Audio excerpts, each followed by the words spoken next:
Welcome to the News and Why It Matters. I am Sarah Gonzalez. Is it Friday yet? Almost. Okay, we're going to make it through. We're going to power through into Memorial Day weekend. We've got today and one more day. Stu Bergier, what's the top story? Alexandria Ocasio-Cortez is calling her own voters' intelligence into question, and I think it's wrong of her. Okay, all right. Jason Buttrill, I feel like I just saw you early this morning. And you just heard the rant that I'm about to give. Oh, good. Devin Nunes said something yesterday that sent me off down the rabbit hole of conspiracy theory mayhem.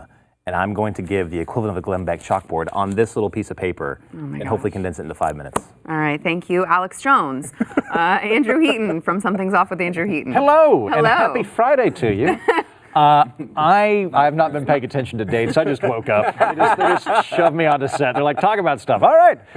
There is a politician in Utah, a Republican politician, who came out of the closet, and I'm going to talk about that, and I'm going to use that as a prediction to where I think social conservatism is going to go in the next few years. All right. It'll be interesting. Okay, a lot to get into. First, I want to thank our sponsor, realestateagentsitrust.com. So there are a lot of people who say that they're a real estate agent, including Jason's handyman, who has a real estate agent license number at the bottom of his handyman card. Jason, nothing against your handyman. I just personally don't suggest using your handyman as your real estate agent. I agree. I'm in agreement. The guy who fixes your toilet probably shouldn't be the guy who sells your house. It's just the biggest investment you're probably ever going to make in your life. No big. So Glenn started realestateagentsitrust.com because, Stu and Glenn, they're in radio, they move around all the time, and he noticed, what the top real estate agents all had in common.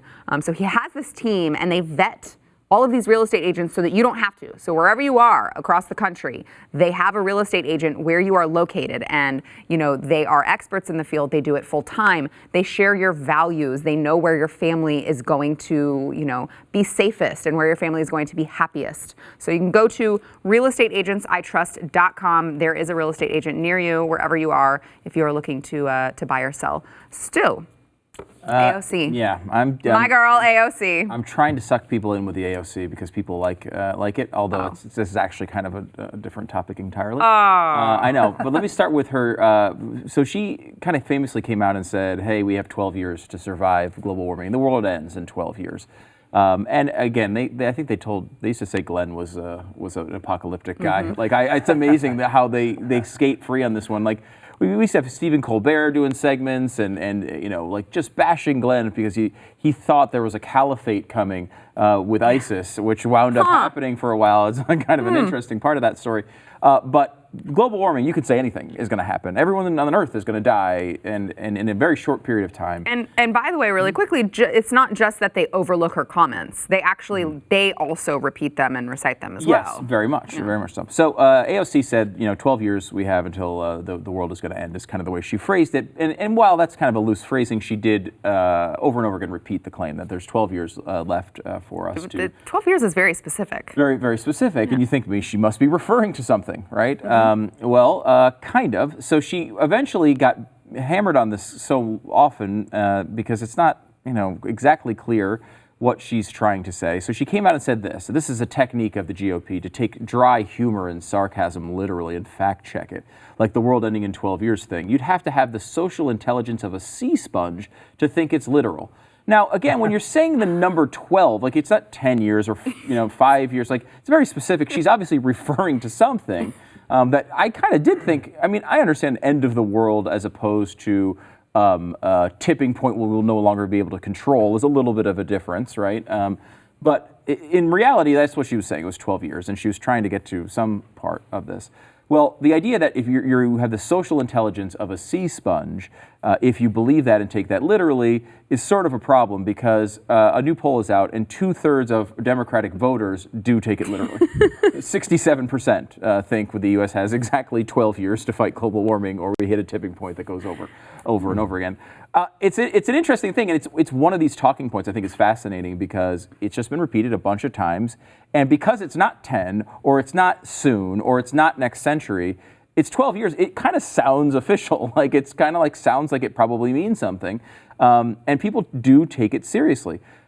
if you are worried about what's going on with global warming, that's a totally fine position, and it is in the position of the report they're talking about, which there was a report, but it does not say what they're saying that it says. In fact, Beto O'Rourke went down this road as well. He was also saying 12 years, and you can tell when they're all repeating the exact same number and the exact same claim, they obviously think it's tied to something. Well, here's what it's tied to. Here's O'Rourke's claim on global warming. It says this is our final chance. The scientists are absolutely unanimous on this, that we have no more than 12 years to take incredibly bold action on this crisis. This is him in Iowa a few weeks ago. So what does the AP fact check say?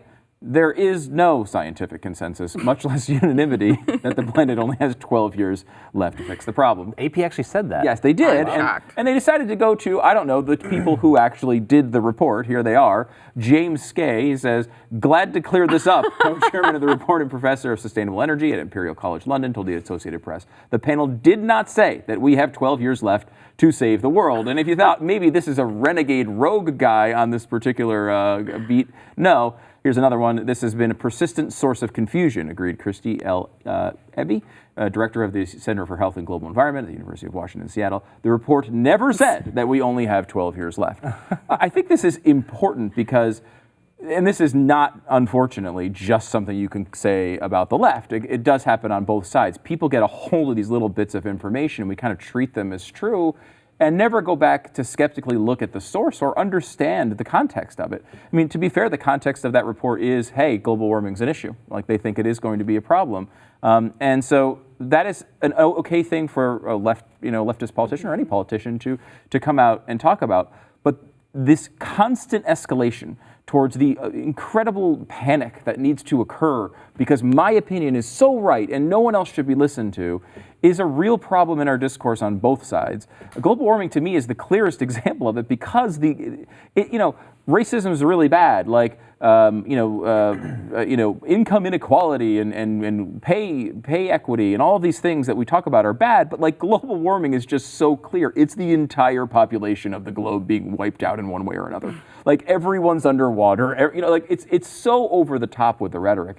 And I think honestly, people who actually are of a sane mind on global warming would be much better served by just actually expressing what the reports say. Instead, they have to constantly turn up the volume of these warnings, and it's to a point where many of them have been quoted, like the scientists on the record saying we have to turn up we have to make these bold claims, sweeping claims, and not show signs of uncertainty, because if we show signs of uncertainty, then people won't listen to us. I think it's the opposite.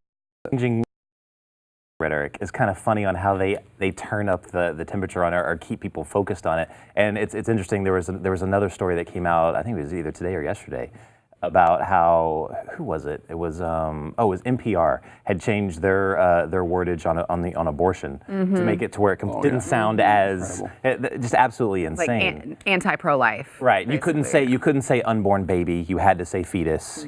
Things like that. It was absolutely ridiculous. But the climate agenda has done the exact same thing. Back when this was first going on, of course, it was global warming. Everyone talked about global warming. Or I'm sorry, was it global cooling or something? Or no, it was cooling in the 70s, but it was. So yeah, then it changed to global warming. But they were like, hey, wait a minute. So in our theory, it first has to get cold, then it's going to get hot. So then they were like, well, crap, it's not going to get. They're like, it's not getting colder. So let's change everything to just climate change, because eventually it will get warmer, but it's not going to get cold for a while, and people are going to start noticing, wow, there's not an ice age going on. So what's the deal? I mean, it is absolutely insane. So they're always changing the language just to redirect and make it seem like it's more of an imminent threat. Well, and Stu, you talked about the scientists who we've heard say, well, we have to make these bold claims, or else people won't take us seriously. AOC, she's dumb, but I mean, she's doing this clearly to manipulate it as well, I think. Do you? That's a good question. I mean, I don't. I'm not asking. How hey, can you get in her laughing. mind? Well, Jason's laughing, but I'm not asking. I mean, you don't have to comment on whether or not you find her dumb, just whether or not you think she did it on purpose. I think she's very smart about moving the Overton window in a lot of things, because if we don't talk, like this might be what she's doing with global warming. If you look at economics, she'll say, we need to have a top marginal tax rate of like 400%, where like we dig up your grandma or something. Like, your grandma's done, we take your grandma's pearls out of the grave, right? And so it's like, that's crazy. All right, 50% top marginal tax rate, right? Right. So like that's happening. So I think she's very clever about that. She's very good at social media in that regard. Regarding the environmentalism, I would prefer she quiet a little bit. I'm more in the panic-stricken camp. Yes. And I've been for a while now going, guys, listen, global warming's happening. There's a scientific consensus. We need to come up with a solution. It's not a plot to take over the economy. And then she's like, this is a great way to take over the economy. Don't do that. Destroying stuff off. Yeah. You never answered my question. So it was. Do you think she's intentionally right? But do you think she's intentionally putting out the 12 years just to do just like those scientists are doing? I mean, I don't. Knowing that it's false. Yeah, I don't. I think in this particular case, and I agree with your analysis generally of the sort of new sort of socialist group of people that have come into Congress lately, and I think they do that often. This one, I think, honestly, she's just dumb. I was going to say unfamiliar. I think like it's a talking point that goes around blogs. Like if you kind of go like I think the fair way to view Ilhan Omar and Alexandria Ocasio-Cortez, it's very tempting to say the dumb thing, and I'm kind of like a lot of times that's where I end up. Honestly, like I'm just like she's never even thought of these issues. I mean, Ilhan Omar said the Iran-Contra affair in a speech. Like I mean, she's never even heard this term before. Contra's a great country. It's a great country. I think though, more fairly is like you've got basically a think progress editor who's coming out of college and knows the generalized arguments of the left. You've got some person she just got hired right out of college. She's at the very base level writing for a blog and doing aggregation and putting in the left-wing viewpoints. She has general social media level knowledge of these topics, but she has no real understanding of these arguments or where they're going. And that's why I think a lot of people look at her all the time and are like, where did she come from? There's been these pieces where you're like, hey, she kind of got recruited out of nowhere, and who is she? Just doesn't seem to know anything about these topics. I could be some of that. I mean, I know some of those groups were involved in recruiting her, but like when you get to the bottom end, she just doesn't seem to have any depth, right? Like it's like she is able to quote the last thing she saw tweeted about global warming, which was probably 12 years until we die. Now, what she does well, I think, on social media is cover herself. She does. I mean, look, who else does this all the time is Trump. I was about to say, like, yes, there's a lot of parallels. I don't think either of them do it well. No, I don't think so either. I think this is a place where, we tend to operate in a sphere of left and right. That tends to what we like. I'm going to posit a new paradigm for people at home to think about, and that is gut thinkers and head thinkers. Yeah. She's a gut thinker. She's not thinking in terms of actual policy application. She's like, I feel this thing. Ha! Yeah. Bernie Sanders is that way. Yeah. Elizabeth Warren, who I'm not a fan of, more of a head person. She's coming up with giant plans to do it. That's Trump, very much a gut person. Newt Gingrich, very much a head person. Yeah. I would prefer to just expel all of the gut people. I would like, this is not a left-right thing. Just if you're thinking with your gut, like show up to the rally, show up to the protest, but like the head thinkers are the ones who should be making policy. Yeah. How I would differentiate someone from like AOC to like say Bernie Sanders is I can give Bernie Sanders a lot of credit because he actually believes these things. Like he truly believes. His message hasn't changed since he ran for mayor in Vermont. Like whatever city. Still he was pro-Soviet. It's very pro. Yeah, he's The country's not even there. He's still supporting. He hasn't changed, and he's not trying to be anything he is. The problem with AOC is I don't even, kind of what you're saying. I don't even know if she's really a democratic socialist. She was thrust into a place that she couldn't have imagined she is, right? I mean, like, she was a bartender, right? Like she runs for Congress. She has it's not difficult to beat the Republican in that race. She kind of beats this candidate out of nowhere. And she actually did much better among white liberals than she did among minority groups when it comes to her actual election. She gets thrust in here, and not only is she thrust in here, but she's thrust into like the leadership role of the party inexplicably, right? Like, and she's just not. I mean, look, she's just not ready. Like maybe if she were to sit there and study for a very long time, the same sort of thing happened with Sarah Palin, right? Like, I mean, like Sarah Palin had put her in the gut thinker camp. Yeah, right, yeah. But I mean, she had a good record. She had a lot of things she had accomplished in Alaska, but she was just not ready. She wasn't studied enough to be able to go through a presidential campaign, and that's essentially the level of critique AOC gets. I mean, I'm no fan of her, but like, I think this would be difficult for anyone in the position she's in. Just most people would be quieter about it. So do you think then that like 10, 15 years from now that she's going to be much more staid and much more, analytical and all that kind of stuff? And I don't think Palin went that way either. You know, I think it was a big missed opportunity. It would be a missed one for her too. She does have an opportunity, but I think more likely she's just going to run her mouth like crazy until people get so sick of her, even in her own party, that she'll be tossed aside for something. I think it's difficult to set aside passion when passion's working. Oh God, we can only hope that there is the end of AOC sometime in the near future. Back in a minute. I mean, it's just sad at some level. Like I don't. You're nicer than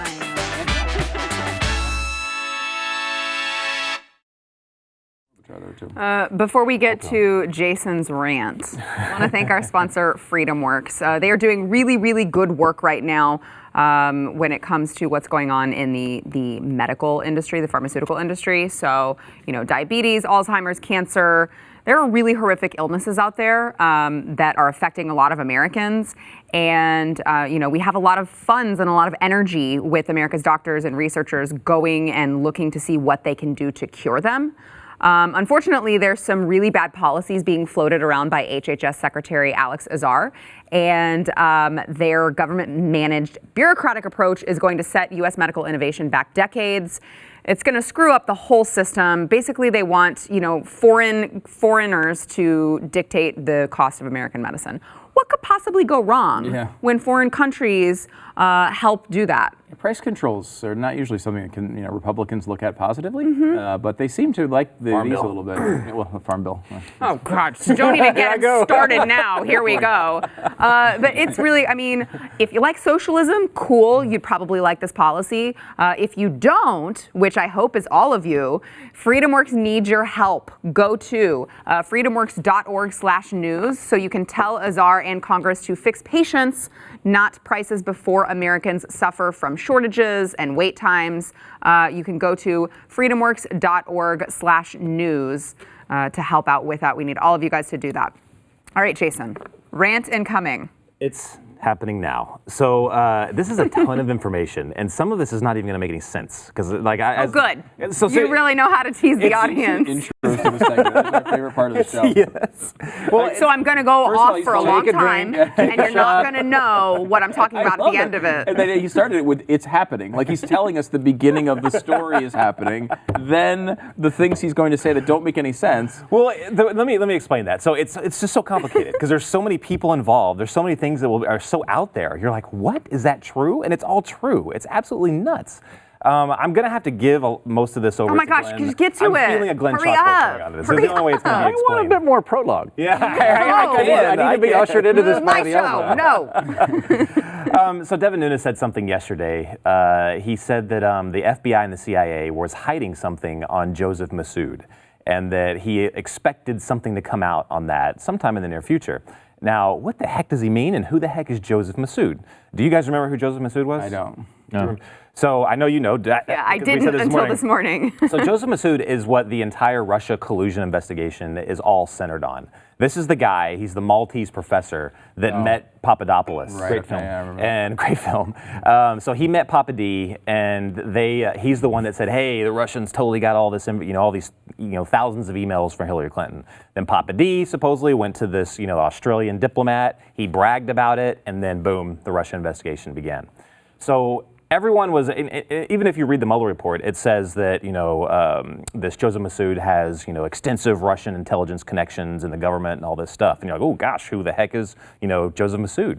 Well, right after this started coming out, Massoud just disappeared. He just straight disappeared. And people were like, oh, did the Russians, off him because, he said too much and this wasn't supposed to come out yet? Well, Joseph Massoud's lawyer recently came out and has been talking and saying, hey, look, there's a lot of this stuff that people are getting wrong. He actually made a quote. Is that up right now? Let me read this. He said, this is a quote from Massoud's lawyer. He said, Massoud is not a Russian spy. He is the victim. He hid and is silent because he's under threat. He's still in danger. It is Vincenzo Scotti who asked him to manage the dinner with Papadopoulos. His friends at Link Campus organized him a place outside Rome to hide in November, December, and have been in contact with him. So first and foremost, who the heck is, Vincenzo Scotti? which sounds like an amalgamation between an Italian and a Scottish guy, but that's beyond, that's another story. And what is this link campus that they're talking about that's paying for wherever he's staying? Well, Vincenzo Scotti is very, very interesting. This is when I said it starts getting kind of confusing and you totally need Glenn to explain something like this. But Vincenzo Scotti he's a former Italian Minister of the Interior. He was also the former Italian Minister of Foreign Affairs. He worked right along with the Italian intelligence apparatus. In fact, he kind of ran out of the government because he was caught with the intelligence chief embezzling money so they could do an off-the-record black ops program for their version of the CIA. Oh, good. So yeah, this guy's a little bit out there, but he's heavily connected in Western intelligence. Well, Mifsud and Vincenzo Scotti were best buds. They got together and they made this university, the Link Campus University. And one of their master's programs is a master's of intelligence and security.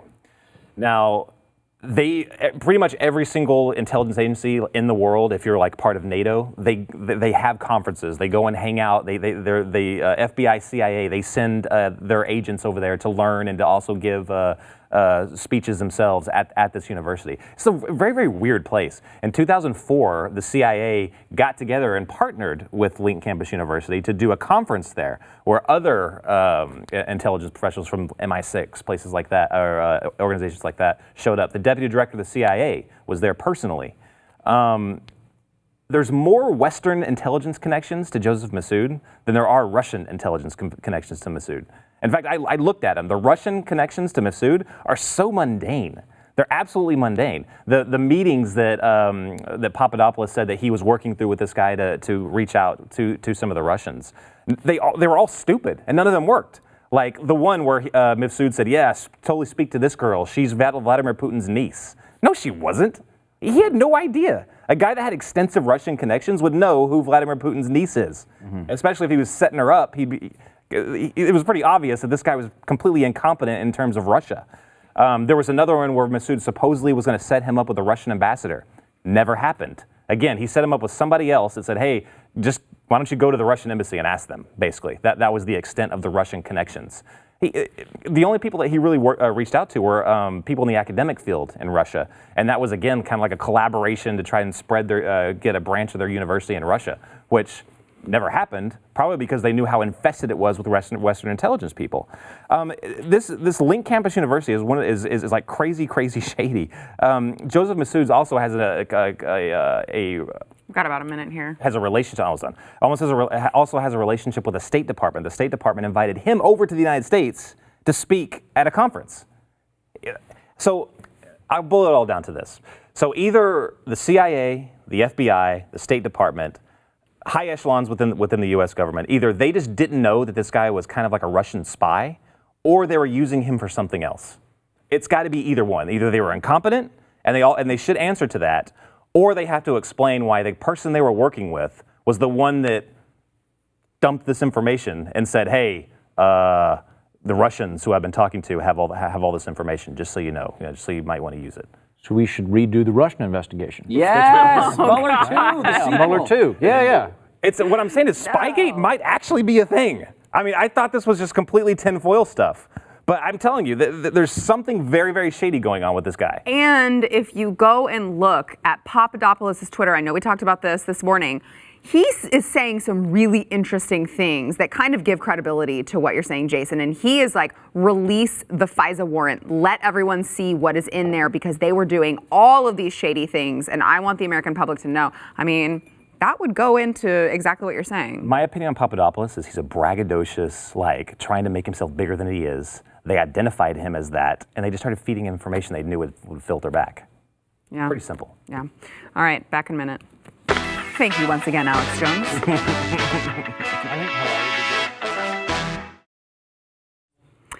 Andrew, something's off with Andrew Heaton. Hello. What's your latest episode? We had a really cool episode on bail bonds because I'm afraid I might get arrested. And what are you doing? A lot of things. I have a very vibrant social life, and I have a lot of pranks that go off the rails. And so I brought on a comedian attorney Or I should clarify. I brought on an attorney who does stand-up. It's not someone that it's not Matlock but funny. Okay. Although something approximate. We talked about bail because I think there's some weird stuff going on right there, and there's ways to fix it. So. All right. Something's off with Andrew Heaton. You can get it at Blaze TV and wherever you get your podcasts. And we are going into overtime. Go to Blaze TV so you don't miss it. It starts now.